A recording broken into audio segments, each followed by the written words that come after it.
সারা বাংলাদেশে আমাদের হিন্দু সম্প্রদায় একটি নিরাপত্তার চাদরে বসবাস করবে, এই আশাবাদ আমরা ব্যক্ত করছি।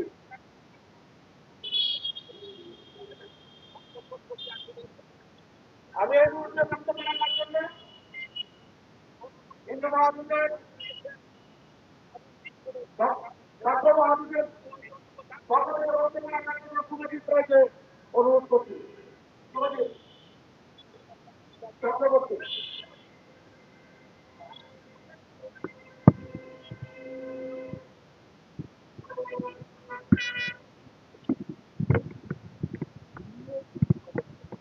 ধন্যবাদ। নমস্কার সবাইকে। প্রিয় উপস্থিতি, সাংবাদিক বৃন্দ, মানবাধিকার কর্মী, প্রশাসনের ভাই ব্রাদার এবং উপস্থিত সকলকে বাংলাদেশ জাতীয় হিন্দু মহাজোটের পক্ষ থেকে আন্তরিক শুভেচ্ছা অভিনন্দন জানাচ্ছি। আজ আমরা এখানে উপস্থিত হয়েছি সংখ্যালঘুদের হত্যা, জমি দখল, উপাসনালয় হামলা প্রভৃতি বিষয় নিয়ে প্রতিবাদ জানাতে। আসলে আমরা যে আজকে প্রথম দাঁড়িয়েছি এটা নয়, এর আগে আমরা বহুতবার এই প্রেস ক্লাবের সামনে দাঁড়িয়েছি, একটা ব্যানার নিয়ে দাঁড়িয়েছি, আমাদের দুঃখের কথা বলেছি, মিডিয়া কভারেজ হয়েছে, সে পর্যন্তই সেটা সমাপ্তি হয়েছে। কিন্তু দুঃখের বিষয় সেটার প্রশাসন পর্যন্ত যায়নি। আমরা লক্ষ্য করেছি গত 8 তারিখে রংপুরের তারাগঞ্জে একজন মুক্তিযোদ্ধা এবং তার স্ত্রীকে কিভাবে নৃশংসভাবে কুপিয়ে হত্যা করা হয়েছে, কিন্তু প্রশাসনের ভূমিকা সেখানে নীরব। আমরা দেখতে পেয়েছি কিছুদিন আগে মৎস্য ব্যবসায়ী উৎপল সরকার, স্বর্ণ ব্যবসায়ী প্রাণদাস কর্মকারকে কিভাবে হত্যা করেছে। এছাড়া সারা বাংলাদেশে হিন্দুদের জমি দখল, মন্দির ভাঙচুর, উপাসনালয় হামলা এগুলো করা হচ্ছে, কিন্তু প্রশাসনের ভূমিকা আমরা সেখানে দেখতে পাচ্ছি না। প্রশাসন আজও নীরব ভূমিকা পালন করছে।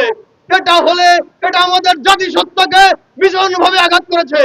আমি বাংলাদেশের সরকারের কাছে বলতে চাই, বাংলাদেশের সনাতনী এদেশের ভূমিপুত্র, তাদের বিচার যদি আপনারা না করেন তাহলে বাংলাদেশে অচিরেই হিন্দু শূন্য হয়ে যাবে।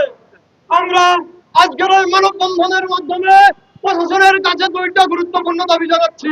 সেটা হচ্ছে, আমরা 1971 সালের পর থেকে দেখে আসছি বাংলাদেশের হিন্দুরা রাজনৈতিক অধিকার থেকে বঞ্চিত। সুতরাং এটা আর চলতে দেওয়া যাবে না। সংসদ সহ সর্বক্ষেত্রে আমরা পৃথক নির্বাচনের ব্যবস্থা করছি এবং সংরক্ষিত আসনের দাবি করছি। এবং গত কয়েকদিনে আমাদের যে হত্যা হয়েছে, মন্দির ভাঙচুর করা হয়েছে, হামলা করা হয়েছে, সেটার তদন্ত করে দোষীদের সাব্যস্ত করার জন্য জোরদার দাবি জানাচ্ছি। যদি এই দোষীদের সাব্যস্ত করা না হয়, বাংলাদেশের কোন হিন্দুরা আর নীরব থাকবে না। বাংলাদেশের হিন্দুরা তাদের অধিকার আদায়ের জন্য রাজপথে নামবে। এই বলে আমি আমার সংক্ষিপ্ত বক্তব্য শেষ করছি। জয় শ্রীরাম। ধন্যবাদ সবাইকে।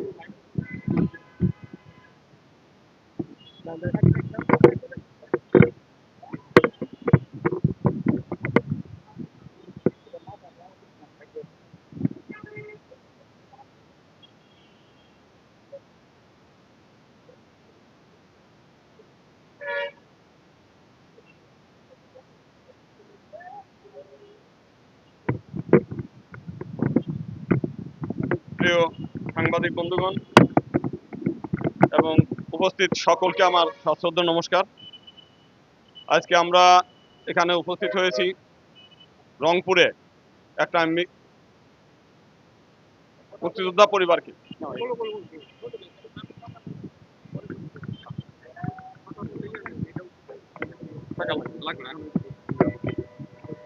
না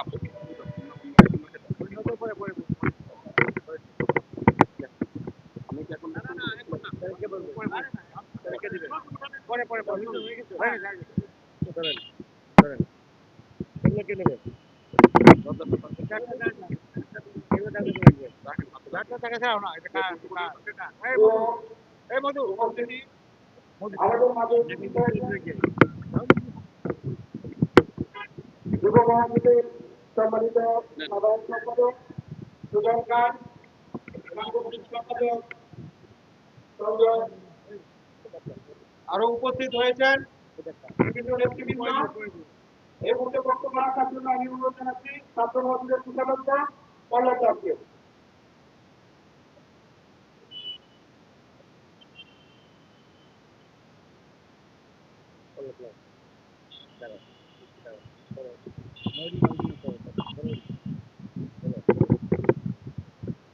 নমস্কার সবাইকে। আজকের এই মানববন্ধনে উপস্থিত বাংলাদেশ জাতীয় হিন্দু মহাজোটের মাননীয় মহাসচিব অ্যাডভোকেট গোবিন্দচন্দ্র প্রামাণিক দাদা সহ উপস্থিত ছাত্র মহাজোটের সভাপতি, হিন্দু মহাজোটের সাংগঠনিক সম্পাদক সহ সকল নেতৃবৃন্দকে বাংলাদেশ জাতীয় হিন্দু ছাত্র মহাজোটের পক্ষ থেকে আন্তরিক ধন্যবাদ। আপনারা জানেন, বাংলাদেশ স্বাধীন হওয়ার পর থেকে হিন্দু নির্যাতন, নিপীড়ন, জায়গা জমি দখল, হিন্দুদের সম্পদ, অর্থ সম্পদ ভোগ, সকল ধরনের অন্যায় অত্যাচার হিন্দুদের উপর চলে আসছে দীর্ঘদিন যাবৎ। যে দেশ শাসন হয়, সেই দেশের রাষ্ট্র যদি সেই দেশের জনগণকে সমান অধিকার এবং সুরক্ষা দিতে না পারে, সেই দেশ কোনোভাবেই ভালো চলতে পারে না। আর এই ধারাবাহিকতায় আমরা বলতে চাই, 1971 সালে মহান মুক্তিযুদ্ধের মাধ্যমে বাংলাদেশ স্বাধীন হয়। সেই দেশের একজন মুক্তিযোদ্ধা এবং তার পরিবার সহ যদি হত্যা হয়, তাহলে একজন মুক্তিযোদ্ধার জীবন যদি স্বাভাবিক না থাকে, নিরাপত্তা না থাকে, তাহলে সেই দেশের জনগণের জীবন কখনো নিরাপদ থাকে না।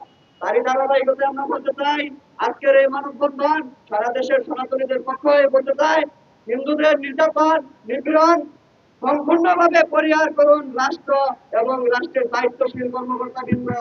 সঠিকভাবে এই নির্যাতন নিপীড়নের ভূমিকা এবং যথাযথ বিচারের ব্যবস্থা করেন, নয়তো এই দেশের হিন্দু সম্প্রদায় এক সময় ডাইনোসরের মতো বিলুপ্ত হয়ে যাবে।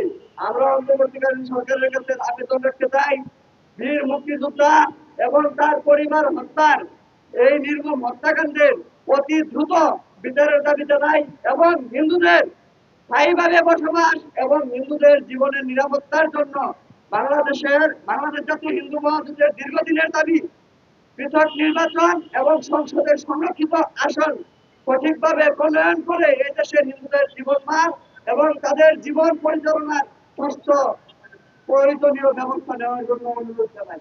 এই সংক্ষিপ্ত কথা বলে আমি আমার সংক্ষিপ্ত কথা শেষ করছি। ধন্যবাদ সবাইকে।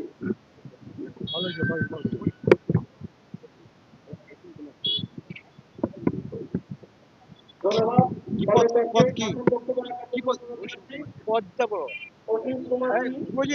বিভাগীয় সাংগঠনিক সম্পাদক প্রতীক কুমার সেন, ছাত্র মহাজোট।